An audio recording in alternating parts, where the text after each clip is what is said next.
In 2001, a real-world exercise tested the emergency response to a bioterror attack on the continental United States. The operation was called Dark Winter. Within just a few days, the simulation spiraled out of control. The operation predicted a rapid breakdown in essential institutions, civil disorder, and massive civilian casualties. Dark Winter has revealed how vulnerable we've become. Our lifestyle, our security, our safety, depends on a delicate and unstable economy. We've created a system so complicated that we no longer understand how to control it. Oil, power, shipping, transport. We live in a complex world. And the more complex it gets, the more fragile it becomes. The system is built on a global supply chain that gets things where they're needed, just in time. We've created a house of cards. Remove just one, and everything falls apart. And what's fueling this system? Money. Americans can spend $90 billion in a single day of shopping. Last year, 200 million people swarmed their local stores on November 23rd. We call that day Black Friday. Did you know that a flu virus can survive on the surface of a banknote for up to 17 days? One day, there will be a pandemic. It could begin during the crush of Black Friday sales. A pathogen will jump from tainted banknotes to human skin, onto food, toys, children, and loved ones. By the time patient zero feels the first sore throat, millions of people will already be infected. From this point, the breakdown will happen fast. Day 1, hospitals will reach capacity. Panic will strike. Day 2, quarantine zones will be established. Resources will be rationed. Transport will go into lockdown. Day 3, international trade will stop. The oil will dry up. The stock market will collapse. Day 4, the power will fail. The shelves will be empty. The taps will run dry. And once hunger and despair take hold, people will do anything for survival. By day 5, everyone will be a potential threat.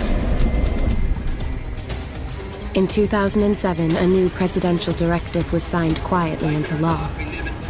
This maps out the government's response to a crisis, a plan to cope with a real dark winter.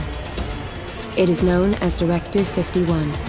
There are rumors of shadow agencies, sleeper cells, covert agents, but nothing can be confirmed. Our complex world is primed for breakdown. And once the chaos strikes, There won't be resources to save us all. the only question left is, what will it take to save what remains? They said it was just the flu. But it turned out to be something else entirely. We followed our orders. Isolate the sick in a quarantine zone in the middle of Manhattan and stop the contagion from spreading. We started to lose count of casualties. We built a wall to contain the sick. But we lost control of the situation. And that's when the power went out. Rioting, looting, chaos. They ordered us to pull out all troops within a few hours. We left everything behind, in a zone saturated with contamination. We left our best equipment, our most powerful weapons, and the only hope for a cure. Few dare go over the wall. And fewer still come out. We call this place the Dark Zone.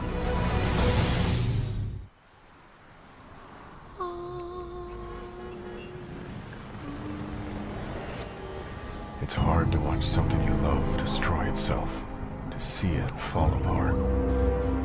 Disaster always feels so distant, detached. Someone else's struggle in some faraway place. It's not until it's in our city, at our doors, that we realize how fragile we are.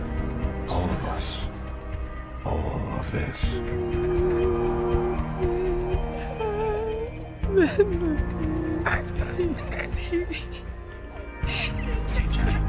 No, baby, Steven, love me.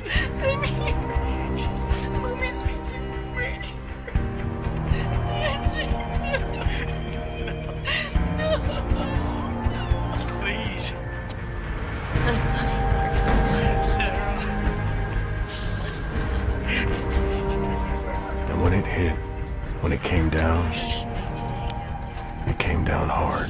Give me my family back. And we fell.